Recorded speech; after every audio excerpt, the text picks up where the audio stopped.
안녕하세요. 안녕하세요. 샌프렌즈입니다. 자, 오늘은 저의 오랜 대학 친구였던 여기 한 분의 신사를 모시고 이제 인터뷰를 진행하려고 합니다.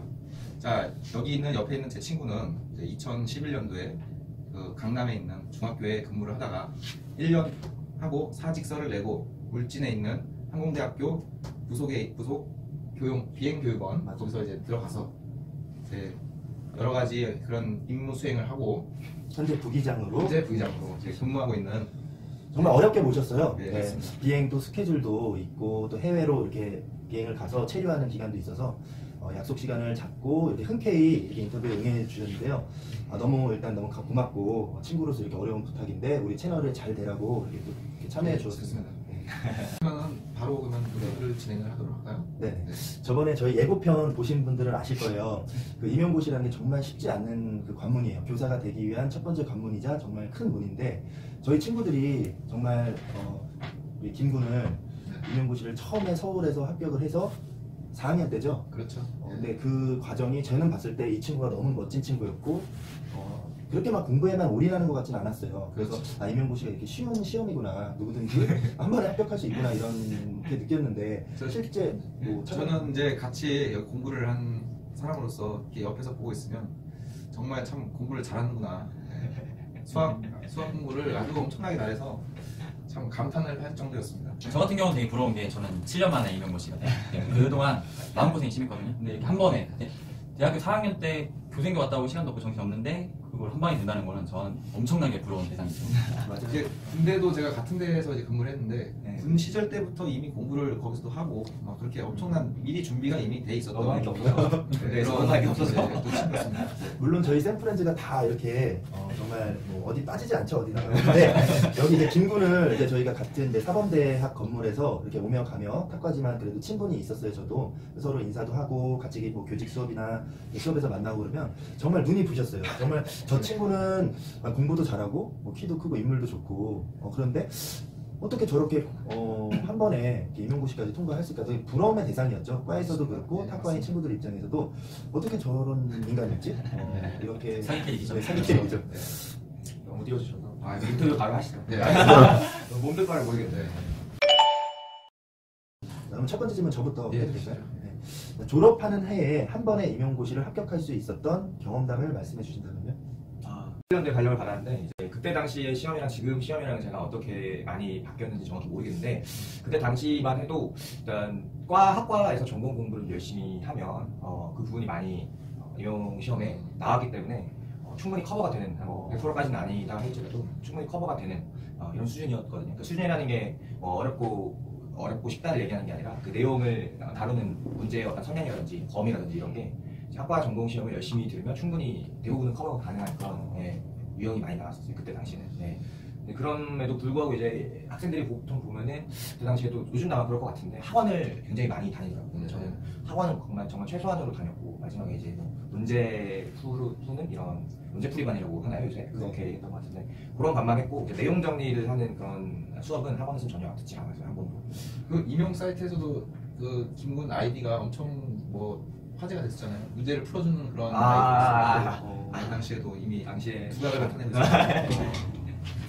네, 그래서 그것도 또 도움이 많이 된 것 같아요. 대학교 2학년 2학기부터 시작을 했던 것 같은데 인터넷에 이제 대학교 임용시험 준비하는 수학 임용시험 준비하는 사람들이 많이 모이는 카페가 있는데 그래서 보통 공부하다가 모르는 내용이나 문제가 있으면 질문을 하거든요. 그래서 그걸 이제 댓글에 문제를 풀어서 달아주는 거를 많이 좀 했었는데 맞아요. 많이 도움된 것 같아요. 또 많이 도움됐고 그래서 뭐 결과적으로는 학과 공부 교수님들한테 전공 공부 열심히 했던 게 사실 뭐 그런 거 있잖아요. 수능 시험 만점하는 사람한테 비결이 뭐냐 그러면 학교 수업 열심히 했다고. 사실 근데 그거는 솔직하게 얘기하면 좀 현재 뭐 강사님들이시지만 솔직히 그거는 조금 조금 뻥인 부분이 있잖아요. 근데 사실 저는 정말로 그때 당시에 시험 같은 경우에는 학과 공부 열심히 하면 충분히 커버가 가능한 시험이었기 때문에 그래서 학교 공부 최대한 열심히 했던 것 같아요. 또 장학금 받으려고도 열심히 했었고 또 나중에는 학점 욕심이 좀 생기거든요. 생기더라고요. 그래서 학점을 좋게 받으려고 열심히 공부를 하다 보니까 또 이게 공부가 굉장히 재밌더라고요. 또 수학을 원래 좋아하기도 했지만 고등학교 때 공부했던 거랑 또 다른 방면으로 이제 더 재미를 많이 느껴가지고 열심히 공부했던 거 같아요. 지금 생각해 보니까 군대 가기 전에 이제 대학 1학년 때 김군을 보면은 참 맨날 놀았는데. 네, 몰랐죠.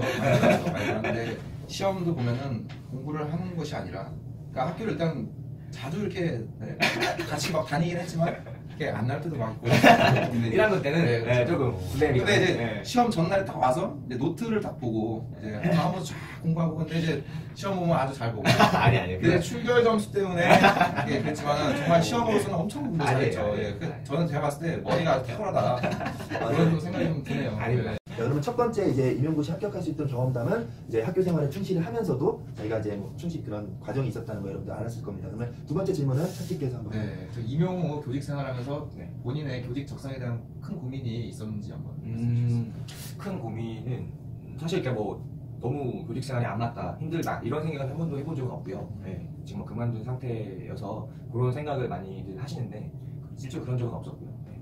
근데 원래는 처음에는 이제 임용되고 나서 발령받고 나서는 이제 대학원을 정말 가고 싶었어요.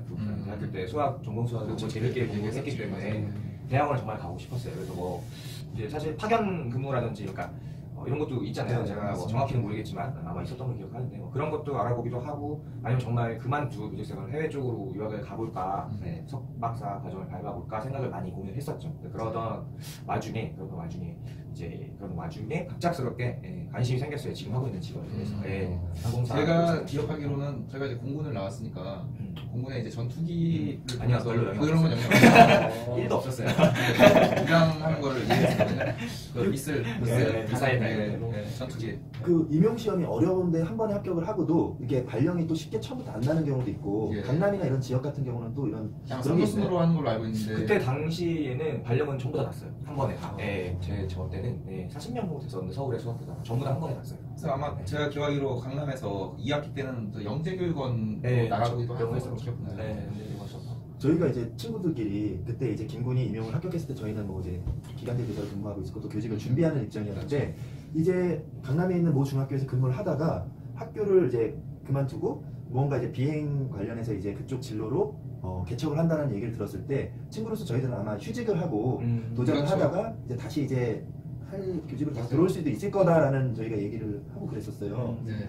근데 그게 정말 이제 쉽지 않은 결정이었는데 교직 네. 적성은 맞았는데 그러면 본인이 하고 싶은 진로가 있어서 이제 그랬던 거 같습니다. 그 이제 오랜 친구로서 보면 성격이 한 번 결정을 하면 그걸 다 하는 또 성격이에요. 그래서 뭐 휴직을 내고 한다든지 이럴 건 아닐 거라 저는 생각했고, 근데 워낙에 다재다능해서 이제 뭐 그리고 일단 그때는 어렵기 때문에 뭐 시간적 여유도 있었고 제가 그렇게 생각이 듭니다.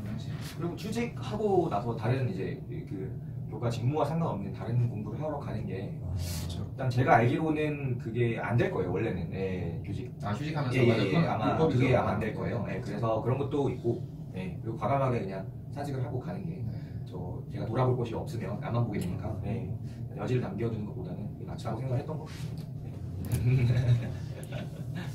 세 번째 질문은 아까 전에 네네. 했던 얘기 같은. 네 맞아요. 그럼 4번으로. 네네네. 되기 전부터 가지고 있던 건 아니고 되고 나서 관심이 생겼었는데 4번 질문은 최티께서 그럼 파일럿이 되기 위해서 교직 생활을 그만둔다고 했을 때 가족들이 뭐라고 하셨는지. 가족들요. 이제 가족이라고 하면 사실 이제 부모님과 남동생 이렇게 해나가 있거든요. 저는. 근데 이제 부모님 같은 경우에는 아버지는 제가 이제 조금 설명을 드렸죠. 일단 먼저 그냥 말만 하고 싶다가 아니라 뭐 이러이러한 길이 있고 그다음에 충분히 실현 가능할 것 같다. 이렇게 상황을 좀 설명을 드리니까 바로 그냥 그러면 내가 해줄 수 있는 게 뭐냐 이런 식으로 말씀하셔서 그래서 사실 필요한 건 그거죠. 이제 노력은 제가 하는 거고 필요한 건 이거지. 금전적인 부분이 아무래도 제가 이제 1년 반 정도밖에 교직생활을 하지 않았기 때문에 퇴직금을 뭐 받았다 할지라도 사실 비행하는데 돈이 좀 많이 들어서 공부하는 데 돈이 많이 들어서 나머지 부분들을 이제 아버지가 해주신 거죠. 그래서 그런 금액 같은 거에 대해서 또 설명을 드리고 또 어느 정도 가능하겠다고 아버지께서도 계산 두드려보시고 하시고, 근데 어머니가 좀 반대를 했던 것 같아요. 근데 완강하게 뭐 도시락 싸들어서 뭐 뜯어 말린 정도 수준까지는 아니지만 굉장히 아쉬워하셨고, 또 교사라는 직업을 어머니가 워낙 좋아하시고, 그다음에 또 제가 고등학교 때도 어머니께서 항상 공무원 또는 교사 이런 거, 너 수학 좋아하니까 수학 선생님 해라 이렇게 많이 말씀하셨기 때문에 좀 아쉬워하셨던 것 같아요. 동생이랑 별말 안 하니까. 기억이 나실지 모르겠는데 그 첫 OT 가는 버스 안에서 같이 앉았어요. 그렇죠. 근데 그 당시에 어머님이 나는 여기는 그렇게 원하지 않았는데 어머님이 원해서 아. 이과 해봐 좀 라는 거를 그랬죠. 저한테 옆에서 네. 그 시네마 잡지 보면서 14년 너무 TMI 아닌가요? 시네마 잡지는 네, 시네마로. 이런 결정을 하셨는데 만약에 지금 저희 샌프렌즈가 교직을 그만두고 네네. 다른 일을 한다고 가족에게 얘기했을 때 어떤 반응일지도 한번 예상해 보는 것도 재밌을 것 같아요. 그쵸. 네, 그렇네요. 근데 일단 또 이제 여기 신티에서 가족이 있기 때문에 그쵸. 딸린 저자식이 있기 때문에 그거 힘들죠. 엄청 힘들죠. 저는 네. 그런 얘기를 아마 꺼내기도 어려울 뿐더러 네. 꺼냈을 때 아마 난리가 날 것 같습니다. 물론 뭐 저는 지금 너무 행복하고요. 네. 교직에 떠나거나 그런 생각이 전혀 없어요. 여기 궁금한데 이제 미혼이시잖아요. 채티 같은 경우 혹시 교직 외에 다른 또 관심이나 이런 분야가 있으신가요? 저는 도전해보고 싶거나? 도전해보고 싶은 직업은 없고 7년 동안 임용이 안 되는데도 불구하고 봤다는 건 저는 교사가 천직이라고 생각합니다. 모범적인 답변이죠. 저는 할 수 있는 게 수학 문제 푸는 건 없어요. 저도 그래서 뭐 다른 거 할 수 있는 게 없지 않나. 그리고 일단 나이가 이미 이제 그때보다 많이 먹었기 때문에 이게 문제가 상당히 어렵지 않습니다. 자, 네. 그러면 네 번째 질문 넘어가겠습니다. 저는 다섯 번째 질문은 우리 항상 이 샌프렌즈를 위해서 굳은 일과 그리고 또 영상 편집을 담당하는 우리 홍티께서 한번 질문해 주시죠. 예, 비행 교육원에 들어가려면 어떤 자격이 필요하고 또한 어떤 준비를 해야 될까요? 네. 비행 훈련원이 일단은 좀 설명 간략하게 드려야 이해를 하실 수 있을 것 같은데 비행 훈련원이라는 게 뭐 흔히 말하는 비행학교, 영어로는 이제 보통 플라이 스쿨이라고 많이 표현을 하는데 보통 이제 미국이나 또는 뭐 호주든지 캐나다든지 주로 미국을 제일 많이 가고요. 비행학교를 유학을 가는 경우가 많아요. 해외로. 한국에서 하는 경우 같은 경우에는 제가 나온 뭐 아까 소개할 때 말씀드렸던 우진 비행교육훈련원 뭐 이런 게 대표적으로 있고요. 그다음에 아예 처음부터 저희처럼 이제 다른 학과를 다닌 게 아니라 처음부터 이제 운항학과, 항공운항학과를 다닌 친구들 같은 경우에는 대학교 내에서 이제 과 생활을 하는 게 결국에 공부를 하는 게 그리고 요 준비랑 같은 길을 걷는 거거든요. 예.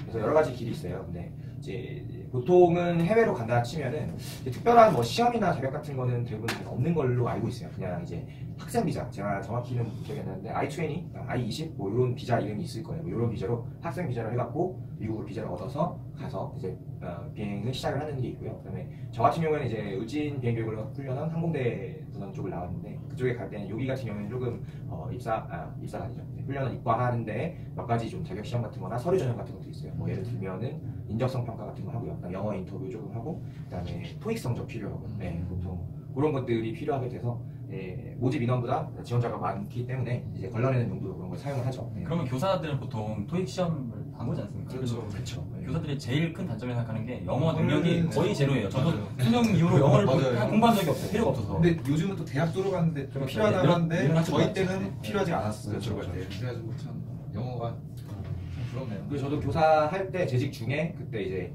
토익 공부하고 영어 공부하고 학원 다니고 그렇게 해서 좀 했던 것 같아요. 그 특히 대학 때. 대학 때 보면은 그 원서로 돼 있잖아요. 그러니까 저 같은 경우는 원서 읽기가 상당히 어려운데 영어 기본 능력이 좀 있어서 이게 한국어로 된 책을 공부하는 게 아니라 원서로 공부를 좀 많이 하는 기억이 나네요. 그러면 여기 김군 저희 궁금한 게 있는데 이쪽 여기 차티, 최티 모두 다 이제 이과 출신이죠. 저는 이제 약간 예체능 문과인데 이런 저 같은 경우도 만약에 이제 비행 파일럿이 꿈이라면 비행 훈련원이나 이런 데 입교하는데 준비를 하면은 가능성이 있나요? 혹시 동기분이나 뭐 후배분들? 네, 가능성은 충분히 있고요. 이게 사실은 근데 말씀 되게 잘해주셨는데 좀 문과적인 성향보다는 이과적인 성격이 좀 강해요. 아무래도 이제 기계를 다루다 보는 일이다 보니까 뭐 항공 역할이라든지 또는 이제 기상, 이제 지구과학 시간에 우리 많이 배웠던 기상, 이제 과학 선생님이시잖아요. 그렇죠. 굉장히 이제 잘하시겠죠. 물리랑 지구과학 부분이 굉장히 많이 나오고요. 저도 나중에 한번 생각해 보겠습니다. 그러니까 이제 간단한 뭐 한 중학교에서 고등학교 1학년 정도까지 수준의 수학도 조금씩 나오고요. 그렇기 때문에 이과적인 성향이 조금 더 강하다고 보면 돼요. 그렇지만 그래도 아예 문과나 예체능이 이렇게 닫혀 있는 분은 네네네 전혀 아니고 실제로 뭐 체대 나오신 분도 하셔서 되신 분도 많이 봤어요. 한 3-4분 정도 제가 아는 분만 해도 그 정도. 그리고 저랑 같은 학교에 체육교육과 나온 분도 지금 현재 저랑 다른 회사인데 다른 회사였다가 저희 회사로 오셨는데 얼마 전에 부기장으로 근무를 하는 분도 계시고 아마 얼굴 보면 알 수도 있어요. 혹시 뭐 동기는 아닌가요? 아니에요. 형입니다. 좀 고학번. 네. 그래서 지금 이제 김군께서 이제 비행 훈련원에 들어가는 과정 그리고 준비해야 될 그런 뭐 자격이라든지 이런 것도 알려주셨고 또 꼭 이과적인 성향이 아니더라도 문과적인 저기 학과 나오시거나 이런 분들도 도전하는 데는 아무 지장이 없고 열린 문이라는 거 네. 좋은 정보 주셨습니다.